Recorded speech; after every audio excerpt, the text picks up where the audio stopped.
किसान के आलसी बेटे। एक गांव में मुरलीधर नाम का एक किसान अपने परिवार के साथ रहता था। उसके परिवार में उसके दो बेटे आदर्श और कृष्ण थे।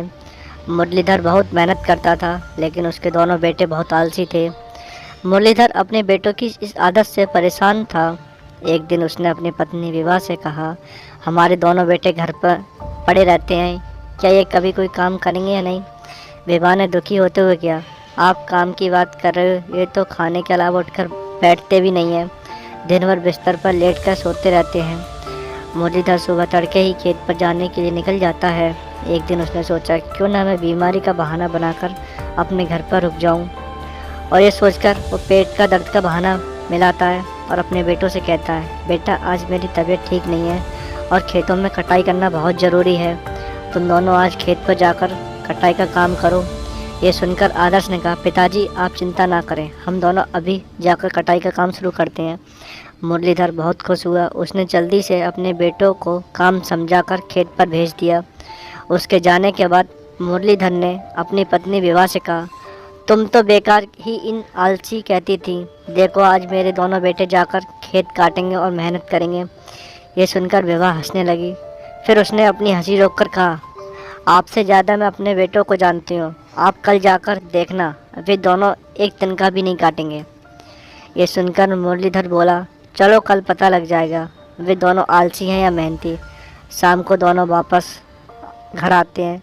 मुरलीधर उनसे पूछता है, बेटा खेत पर कितना काम किया?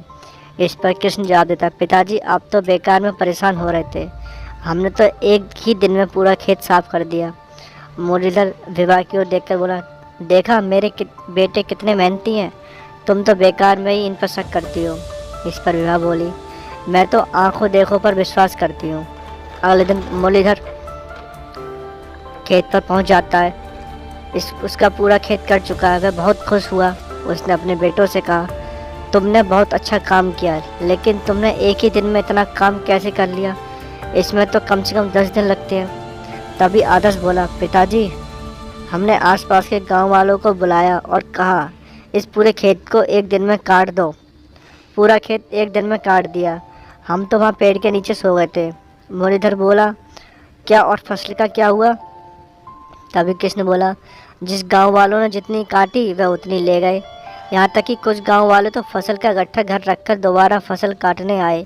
देखते ही देखते पूरा खेत कट गया। ये सुनकर मुरलीधर ने अपना सिर पकड़ा, हे भगवान, तुम दोनों ने पूरे साल की मेहनत एक दिन में मिट्टी में मिला दी, इससे तो तुम दोनों घर से ही पर ही रहते।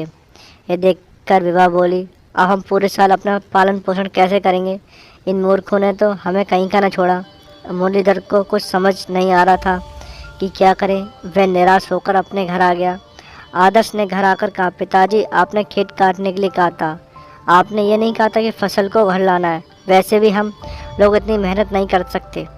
अगले दिन मुरलीधर ने कहा, तुम दोनों को ये घर छोड़कर जाना होगा, मैं तुम्हारा बोझ अब नहीं उठा सकता। मैं और मेरी पत्नी किसी तरह गुजर बसर कर लेंगे, चलो निकलो यहाँ से। मुरलीधर अपने दोनों बेटों को घर से निकाल देता है। दोनों पूरे दिन भूखे प्यासे गांव में भटकते रहते हैं। शाम तक उनका भूख से बुरा हाल हो जाता है। किसी तरह वे पेड़ के नीचे रात काटते हैं। अगले दिन वे दोनों एक बनिए के खेत पर पहुंच जाते हैं। आदर्श बनिए से कहता है, सेठ जी हमें कुछ खाने को दे दीजिए, मैं आप जो कहेंगे हम वो आपका काम कर देंगे। सेठ उन दोनों को खाना खिला देते हैं। बदले में पूरे दिन उससे मजदूरी करवाता है। शाम को दोनों उसी पेड़ के नीचे सो जाते हैं। कृष्ण आदर्श से कहता है, अगर हमने अपने माता पिता का साथ दिया होता तो आज हमें ये सब नहीं देखना पड़ता, हमारे कारण हमारे माता पिता भी भूखे मर रहे होंगे। तभी आदर्श कहता है, हाँ भाई तू ठीक कहता है, चल हम दिन में सेठ के यहाँ खेतों में मजदूरी करेंगे, रात को अपने खेतों में काम करेंगे, कड़ी मेहनत करके फसल उगाएंगे। दोनों भाई दिन रात मेहनत में जुट जाते हैं। उधर मुरलीधर एक सेठ की दुकान पर नौकरी कर लेता है और कम तनख्वाह में किसी तरह अपनी गुजर बसर करता रहता है। इसी बीच गांव में एक प्रतियोगिता होती है जिसमें सब अच्छी फसल के लिए इनाम दिया जाता है। मुरलीधर भी इस प्रतियोगिता को देखने के लिए पहुंच जाता है। जब इनाम की घोषणा होती है तो पहला पुरस्कार मुरलीधर को मिलता है। ये देखकर वह कहता है, आपसे कोई गलती हुई है, मेरी फसल तो पहले ही बर्बाद हो चुकी है। तभी गांव का जमींदार कहता है, मुरली भाई ये कमाल तुम्हारे दोनों बेटों ने किया है। इन दोनों रात दिन मेहनत करके बहुत कम समय में फसल उगाकर नया रिकॉर्ड बनाया। तभी उसके सामने उसके दोनों बेटे खड़े होते हैं। आदर्श और कृष्ण उसके पैर पकड़ लेते हैं। पिताजी, हमें माफ़ कर दीजिए, हमने अपनी गलती का एहसास घर से निकलते ही हो गया था, इसलिए हमने मेहनत करके फसल उगाई है। मुरलीधर की आंखों में आंसू बहने लगते हैं। उस दिन के बाद तीनों बाप बेटे मेहनत करने लग जाते हैं साथ में।